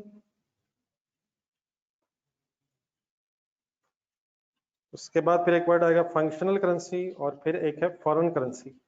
presentation currency word पहले आपने नहीं सुना मुझसे, तो जरा एक छोटी सी डेफिनेशन लिखना जरा, ये कहीं नोट कर लीजिए अपने पास। प्रेजेंटेशन करेंसी का मतलब होता है the currency in which financial statements are prepared.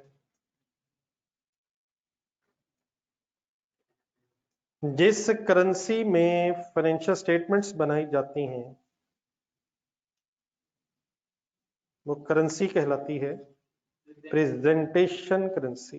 The currency in which financial statements are prepared. बिल्कुल सिंपल चीज एंड में निकलनी है, रिलैक्स रखे, बात मेरी पूरी होने दीजिएगा। फंक्शनल करेंसी कहते हैं उस करेंसी को, the currency of the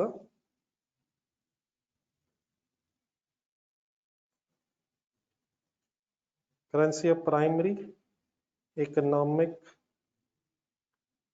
environment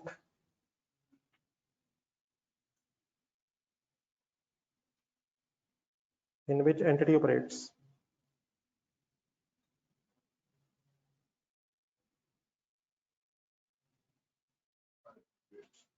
अभी डिस्कस करते हैं sir.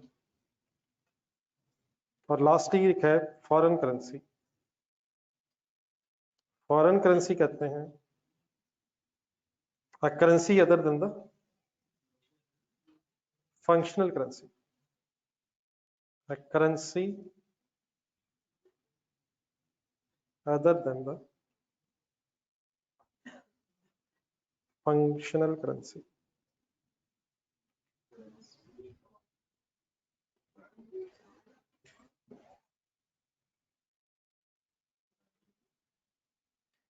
Primary economic environment in which the entity operates.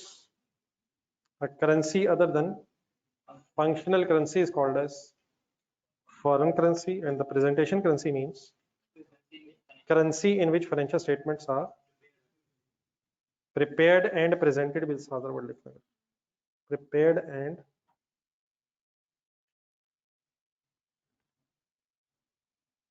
बल्कि prepared की जगह सॉरी अगर presented ही लिखना है, presented ही ठीक है।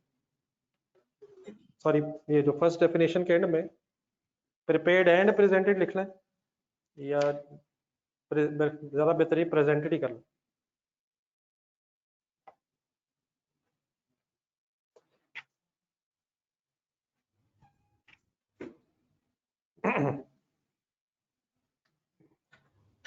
आसान सी बात से जरा थोड़ा सा सिनेरियो चेंज करके जरा थोड़ी सी कॉम्प्लेक्सिटी की तरफ चलेंगे।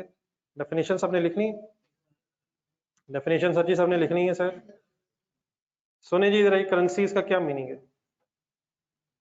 लेट्स अज्यूम को बिजनेस पाकिस्तान में रजिस्टर हुआ है, पाकिस्तान में ही ऑपरेट कर रहा है और उसके शेयर होल्डर्स भी पाकिस्तान में ही हैं। ऐसा बिजनेस अगर किसी फॉरेन कंट्री के साथ कोई ट्रांजैक्शन कर ले सेल या परचेज की, क्या क्या बोला अभी तक मैंने? एक बिजनेस है जो पाकिस्तान में रजिस्टर हुआ है, उसकी बिजनेस एक्टिविटीज भी पाकिस्तान में, फैक्ट्री पाकिस्तान में, गुड्स यहीं से बनाते ही बनाता है और शेयर होल्डर्स भी पाकिस्तान में ही रजिस्टर्ड है, पाकिस्तान के ही शेयर होल्डर्स है। ऐसा बिजनेस अगर कोई पाकिस्तान से बाहर से इंपोर्ट कर ले या पाकिस्तान से बाहर चीजें बेच ले, एक्सपोर्ट कर ले, तो क्या कोई फॉरेन करेंसी बीच में इन्वॉल्व हो सकती है? सबसे पहले आए जरा फंक्शनल करेंसी किसे कहते हैं सेंटर में, इस पाकिस्तानी बिजनेस की functional currency. Primary economic environment in which it operates, किस इकोनॉमिक एनवायरनमेंट में ये ऑपरेट कर रहा है? पाकिस्तान के इकोनॉमिक एनवायरनमेंट में ऑपरेट कर रहा है, तो इस इकोनॉमिक एनवायरनमेंट की जो करेंसी है वो करेंसी फंक्शनल करेंसी कहलाएगी। तो क्या पाकिस्तान में लोकल करेंसी रुपीस है? तो सारी अकाउंटिंग जर्नल, सारा डेबिट क्रेडिट किस करेंसी में होगा? Functional currency. सारी ट्रांजैक्शंस किस करेंसी में कन्वर्ट करके लिखी जा रही होंगी? अगर रुपीस फंक्शनल करेंसी है तो अब इस करेंसी के अलावा जो भी करेंसी होगी वो कहलाएगी फॉरेन करेंसी। अमेरिका से इक्विपमेंट खरीदा है, डॉलर्स में है, डॉलर्स को किस करेंसी में कन्वर्ट करेंगे? जर्मनी से इक्विपमेंट खरीदा है, यूरोज में है, पाकिस्तानी रुपीस में कन्वर्ट करेंगे। एक्सपोर्ट आपने दुबई में की है, वहां सपोज दिरहम्स है, तो दिरहम्स को रुपीस में कन्वर्ट करेंगे। पाकिस्तानी रुपीस के अलावा जो करेंसी भी other than the Pakistan rupees currency है वो कहलाएगी, प्लीज वो कहलाएगी फॉरेन करेंसी। अब जरा ईयर एंड पे आते हैं।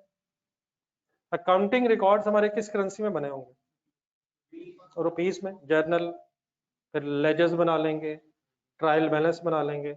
शेयर होल्डर्स हमारे पाकिस्तान में है और अगर पाकिस्तानी शेयर होल्डर्स हैं तो वो इंटरेस्टेड होंगे कि हमें पाकिस्तानी रुपीस में ही फाइनेंशियल स्टेटमेंट्स बना के दिखाई जाए रादर देन कि हमारे सामने डॉलर्स में फाइनेंशियल स्टेटमेंट रख दी है। तो नॉर्मल सिचुएशन यही रहेगी कि जब फंक्शनल करेंसी होती है वही प्रेजेंटेशन करेंसी भी हो जाती है। क्या होती है प्रेजेंटेशन करेंसी? जिस करेंसी में फाइनेंशियल स्टेटमेंट्स बनती हैं। आम हालात यही रहेंगे कि फंक्शनल करेंसी ही प्रेजेंटेशन करेंसी होगी, फंक्शनल करेंसी ही फॉरेन करेंसी भी होती है। फॉरेन करेंसी कौन सी होती है? Other than the foreign currency, other then the functional currency, sorry, foreign currency है। फॉरेन करेंसी ट्रांजैक्शन को आपने फंक्शनल करेंसी में कन्वर्ट किया होगा। सारे फाइनेंशियल रिकॉर्ड्स किस करेंसी में होंगे? और नॉर्मल यही होगा कि शायद उसी करेंसी में आप फाइनेंशियल स्टेटमेंट्स भी बना रहे होंगे। तो फाइनेंशियल स्टेटमेंट जिस करेंसी में बना रहे होंगे उसे क्या बोलते हैं? Presentation currency. तो ये तो मैंने जरा एक नॉर्मल आम हालात में बात कर दी है। एक नॉर्मल हालात में एक और बात कर लेते हैं। लेट्स अज्यूम अल्हम्दुलिल्लाह अमेरिका में, नहीं इन्ना लिल्लाह भी हम अल्लाह ही के लिए हैं और उसी की तरफ जाना है, हम जहाँ भी होंगे। तो ये इन्ना लिल्लाह खुदा ना खासा वो तो नहीं होता है हम परेशान हो गए। अल्हम्दुलिल्लाह भी है, इन्ना लिल्लाह भी है, दोनों तरफ बात पूरी होगी, आप खुश भी हो गए हैं।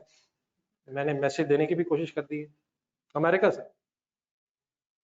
अमेरिका में रजिस्टर हुआ है सर बिजनेस, अमेरिका के एनवायरनमेंट में बिजनेस हो रहा है, वहां फैक्ट्री लगी हुई है। What is functional currency? Dollar. Any currency other than dollar will be called as foreign currency. Share holders भी सपोज अमेरिका में डॉलर्स में इंटरेस्टेड है, तो वही फंक्शनल करेंसी प्रेजेंटेशन भी आम हालात में हो जाएगी। अब आ जाते हैं समटाइम मल्टीनेशनल कंपनीज होती है। American registered for example company है, लेकिन उसकी डिफरेंट मुल्कों में फॉर सॉर्ट ऑफ ब्रांचेस वगैरह। अमेरिकन रजिस्टर्ड कंपनी है, डिफरेंट मुल्कों में सपोज ब्रांचेस हैं, जिस तरह नेस्ले वगैरह है। नेस्ले मेरा ख्याल है नॉर्वे की कंपनी है और दुनिया के बहुत से मुल्कों में बिजनेस है, पाकिस्तान भी है वगैरह वगैरह। तो let's assume American registered company है, उसकी एक ब्रांच सऊदी अरब में है, वो ब्रांच सऊदी अरब में ट्रेड कर रही है। एक ब्रांच उसकी फॉर एग्जांपल यूके में है, इंग्लैंड में ट्रेडिंग कर रही है वगैरह वगैरह। अब जो सऊदी अरब में सेटअप है उसका प्राइमरी इकोनॉमिक एनवायरनमेंट, उस ब्रांच की फंक्शनल करेंसी क्या होगी? वो तो ऑपरेट अप करिए सऊदी अरब में। जो इंग्लैंड में ब्रांच है वो उस इकोनॉमिक एनवायरनमेंट में बिजनेस कर रही है। तो जो सऊदी अरब वाली ब्रांच है वो अपनी सारी अकाउंटिंग रियाल्स में करेगी। अगर उस ब्रांच ने किसी और मुल्क के साथ कोई ट्रांजैक्शन कर ली तो रियाल्स के अलावा कोई भी करेंसी अगर होगी उसके लिए फौरन हो, उसके लिए फौरन होगी। कंसंट्रेशन सुनिएगा जरा। अगर सऊदी अरब में ब्रांच है और उसने अमेरिका से ट्रांजैक्शन की तो डॉलर फिलहाल उसके लिए फॉरेन करेंसी है, वो उस डॉलर की ट्रांजैक्शन को रियाल में कन्वर्ट करके काउंटिंग करेगी। इंग्लैंड पहुंच जाए जरा, वहां की लोकल करेंसी, वहां की प्राइमरी इकोनॉमिक एनवायरनमेंट की करेंसी पाउंड्स है, पाउंड्स वाली करेंसी उसकी फंक्शनल करेंसी है। अगर उसने डील किया फॉर एग्जांपल सऊदी अरब में, सऊदी अरब में कोई उसका कस्टमर है, सप्लायर है, तो वो रियाल्स को पाउंड्स में कन्वर्ट करेगी। अगर कोई अमेरिका के किसी कस्टमर से ट्रांजैक्शन हो गई, डॉलरों को सारी ट्रांजैक्शन किस करेंसी में कन्वर्ट होंगी? Functional currency. और पाउंड्स के अलावा जो करेंसी होगी वो उसके लिए फॉरेन करेंसी होगी। आई होप कि कोई बात समझ आ गई। अब ये रंड आ गए रियाल वाली करेंसी की बेस पे सऊदी अरब की, सॉरी सऊदी अरब के फाइनेंशियल रिकॉर्ड्स बने होंगे। सर इंग्लैंड के रिकॉर्ड्स डॉलर पाउंड्स में सॉरी होंगे। अमेरिकन रजिस्टर्ड कंपनी थी, शेयर होल्डर्स भी दुनिया में एक से ज्यादा जगहों पे हो सकते हैं। तो वही मैं ऐसा ऐसा करूंगा। लेट्स सी पहला सिनेरियो, इस सारी सिचुएशन में शेयर होल्डर्स अमेरिका में ही हैं और दे आर इंटरेस्टेड इन कि फाइनेंशियल स्टेटमेंट्स डॉलरों में नजर आएंगे। अमेरिका में जो अकाउंटेंट्स बैठे होंगे वो फाइनेंशियल वो अकाउंटिंग रिकॉर्ड्स अब मंगवाएंगे सऊदी अरब से, जो किस करेंसी में बने होंगे, इंग्लैंड से, जो किस करेंसी में बने होंगे, और फिर ये जो रियाल्स और पाउंड्स की करेंसी में अकाउंटिंग रिकॉर्ड्स आएंगे वो इन्हें कंसोलिडेट करेंगे, इकट्ठा करेंगे और डॉलर्स में कन्वर्ट करेंगे, और फिर डॉलर्स में फाइनेंशियल स्टेटमेंट्स बनाएंगे। तो फिर ये डॉलर क्या कहलाएगा, प्रेजेंटेशन करेंसी। आई होप कि मैं कुछ समझा सकूं। लेकिन सपोज इसके अमेरिकन कंपनी के शेयर होल्डर्स इंग्लैंड में भी हैं एंड दे आर इंटरेस्टेड के फाइनेंशियल स्टेटमेंट्स डॉलरों के साथ साथ पाउंड्स में भी प्रेजेंट की जाए। कुछ share holders for example Dubai में बैठे हैं और वो भी सिग्निफिकेंट शेयर होल्डर्स हैं, वो इंटरेस्टेड है कि हमें फॉर एग्जांपल दुबई की करेंसी में भी फाइनेंशियल स्टेटमेंट्स चाहिए। तो अब जो अमेरिका में बैठे होंगे अकाउंटेंट्स वो डॉलरों में भी फाइनेंशियल स्टेटमेंट्स बन सकती हैं, पाउंड्स में भी, और दुबई की करेंसी में भी। तो क्या एक से ज्यादा प्रेजेंटेशन करेंसीज भी हो सकती हैं? क्या मतलब प्रेजेंटेशन करेंसी, जिसमें फाइनेंशियल स्टेटमेंट्स जिस करेंसी में फाइनेंशियल स्टेटमेंट प्रेजेंट हो रही है। तो there may be a possibility कि एक से ज्यादा प्रेजेंटेशन करेंसीज भी हो सकती हैं, और क्या वो फंक्शनल करेंसी से डिफरेंट भी हो सकती हैं। तो what is a functional currency, जहां बिजनेस हो रहा है शायद उस जगह की करेंसी को फंक्शनल करेंसी बोल रहे हैं। उस फंक्शनल करेंसी के अलावा कोई भी करेंसी होगी तो वो during the year foreign currency कहलाएगी, during the year foreign currency कहलाती रहेगी। ईयर एंड पे फिर डिसाइड करेंगे कि किस करेंसी में फाइनेंशियल स्टेटमेंट्स बनानी है, which may be the functional currency and which may be the other currency other than the functional currency, or there may be more than one presentation currencies। क्या मतलब, एक से ज्यादा करेंसीज में भी फाइनेंशियल स्टेटमेंट्स प्रिपेयर हो सकती हैं। अब क्लियर है प्लीज।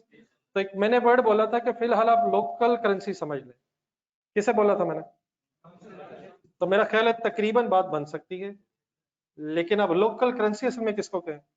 अमेरिका में अगर रजिस्टर्ड है तो अमेरिका की करेंसी लोकल करेंसी नहीं कहलाएगी।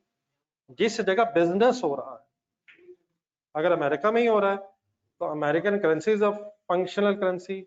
लेकिन अगर बिजनेस दुनिया के किसी और मुल्क में हो रहा है और जिस मुल्क में हो रहा है उस इकोनॉमिक एनवायरनमेंट की करेंसी कोई और है, तो असल में फंक्शनल करेंसी उस करेंसी को कहते हैं जो उस जगह की हो जहां पे आपकी शायद बिजनेस एक्टिविटीज हो रही हैं। एक छोटी सी एग्जांपल और उसकी बेस पे फिर आप डिसीजन लीजिएगा कि कौन सी फंक्शनल है, प्रेजेंटेशन है और फॉरेन करेंसी है। फॉर एग्जांपल, असल में आपके मुल्कों, आपको जो मुल्क पसंद है मैं उनके नाम बोलना चाहता हूँ, लेकिन मुझे नाम, अल्लाह करे चले मैं आपके कुछ लेवल पे पहुंच सकूं। सपोज एक बिजनेस है जो यूके में रजिस्टर्ड है। आ रहा हूँ बेफिक्र है, तसल्ली भी करवाता हूँ लेकिन जरा खुश भी कर लेते हैं। यूके रजिस्टर्ड कंपनी है, लेकिन उसका बिजनेस ये है कि साउथ अफ्रीका में कोल माइनिंग करती है।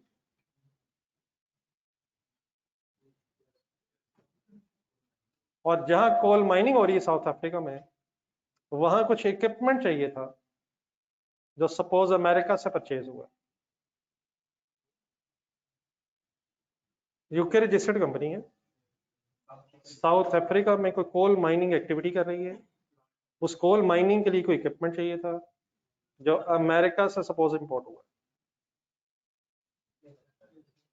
Decide functional currency, South African currency, rand बस उसे बोलते हैं South African currency. Why? Business activities वहां हो रही हैं, तो सारे accounting record South African currency में बन रहे हो। अब अगर इक्विपमेंट अमेरिका से खरीदा गया है तो डॉलर कौन सी करेंसी है? फिलहाल फॉरेन करेंसी। इक्विपमेंट को रैंड्स में कन्वर्ट करके local currency, sorry functional currency में कन्वर्ट करके काउंटिंग करेंगे। सारा साल क्या होता रहेगा? रैंड करेंसी में सारी काउंटिंग होती रहेगी। ईयर एंड आ गया, शेयर होल्डर्स मोस्ट प्रोबेबली कहाँ होंगे? यूके रजिस्टर्ड कंपनी है। एक से ज्यादा जगहों पे भी हो सकते हैं, हो सकते हैं। सपोज सारे share holders, major share holders UK में, तब किस करेंसी के अकाउंटिंग रिकॉर्ड्स को किस करेंसी में कन्वर्ट कर रहे होंगे? तो रैंड्स के जो अकाउंटिंग रिकॉर्ड्स हैं उन्हें फिर जब आप प्रेजेंटेशन करेंसी ऑफ पाउंड्स में कन्वर्ट कर रहे होंगे, तो ये जो पाउंड्स है, अब ये क्या है, ये आप फाइनेंशियल स्टेटमेंट्स की प्रेजेंटेशन के लिए करेंसी यूज कर रहे हैं, तो ये इस केस में क्या कहलाएगी? Presentation currency. अच्छा, अगर ड्यूरिंग द ईयर इस साउथ अफ्रीका में जो बिजनेस हो रहा है उसने अगर इक्विपमेंट इंपोर्ट किया फॉर एग्जांपल इंग्लैंड से, तो अभी भी जो पाउंड्स हैं ड्यूरिंग द ईयर वो फॉरेन करेंसी ही है। ये प्रेजेंटेशन करेंसी का डिसीजन कब होना है? ये सॉर्ट ऑफ ईयर एंड पे होना है, जब अकाउंटिंग रिकॉर्ड्स बन गए और अब आप फाइनेंशियल स्टेटमेंट्स प्रेजेंट कर रहे हैं। आई होप कि कुछ समझ आ गया है। क्या जहां शायद बिजनेस हो रहा हो उस जगह की करेंसी इज फंक्शनल करेंसी, उसके अलावा ड्यूरिंग द ईयर जो भी करेंसी होगी फॉरेन करेंसी, और जो ईयर एंड जिस पे आप फाइनेंशियल स्टेटमेंट्स बना रहे हैं जिस करेंसी में बना रहे हैं वो फिर प्रेजेंटेशन करेंसी कहलाती है। आई होप कि कुछ क्लियर हो गया है। इंशाल्लाह जब आपके पास बुक होगी एक आध एग्जांपल, बल्कि शायद मैंने वहाँ वाली एग्जांपल ही बोली है, तो ये जो सारी चीजें हैं जो मैंने बोल दी आपके सामने ये लिखी भी हुई हैं। तो crux of the story is what is functional currency, register और किताबें बंद करके जरा बताएं। ठीक है, आप लोग चाह रहे हैं जरा जुबानी रिवाइज हो जाए, मैं शायद पहुंच गया हूँ। प्रेजेंटेशन करेंसी शायद नॉर्मली कौन सी ही होगी? फंक्शनल। नॉर्मली शायद आम हालात यही कि जहां बिजनेस कर रहे होते हैं वही रजिस्टर्ड होते हैं और वहीं शेयर होल्डर्स भी होते हैं, तो आम हालात में शायद फंक्शनल करेंसी प्रेजेंटेशन करेंसी होगी, लेकिन इट कैन बी डिफरेंट। क्या एक से ज्यादा फंक्शनल करेंसीज हो सकती हैं?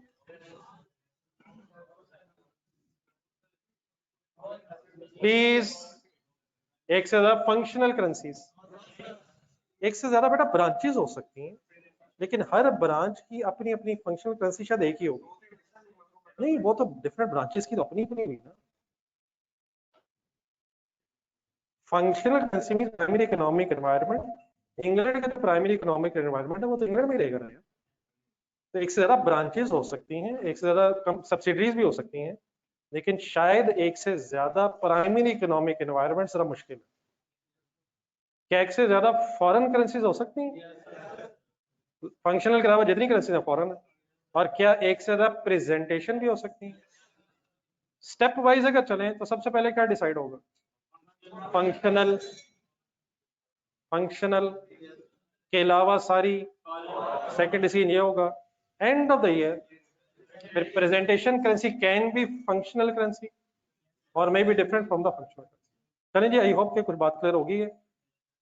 अब आपने इंशाल्लाह ये जो थोड़ा सा लीज पढ़ा हमने और IAS 21 पढ़ा, एक आध दिन जरा ठहर के इसका फिर आप टेस्ट भी देना है।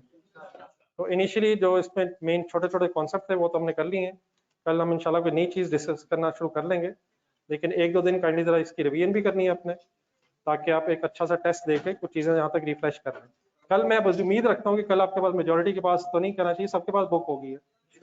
ठीक है प्लीज, नहीं कल टेस्ट रहने देते हैं, कल जरा डिसाइड कर लेंगे, एक आध दिन ठहर के ले लेते हैं, आप लोग सही तरह रिवीजन कर लें। अल्लाह हाफिज। ये ठीक है जी ऑनलाइन स्टूडेंट्स।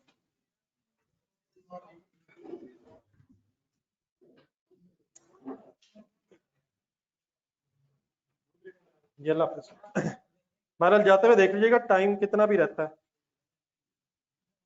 तो जिस तरह आप जाते हुए जल्दी जाते हुए इतराज नहीं करते, तो कभी अगर 10 मिनट एक्स्ट्रा लग जाए तो होपफुली आप उस पर भी इतराज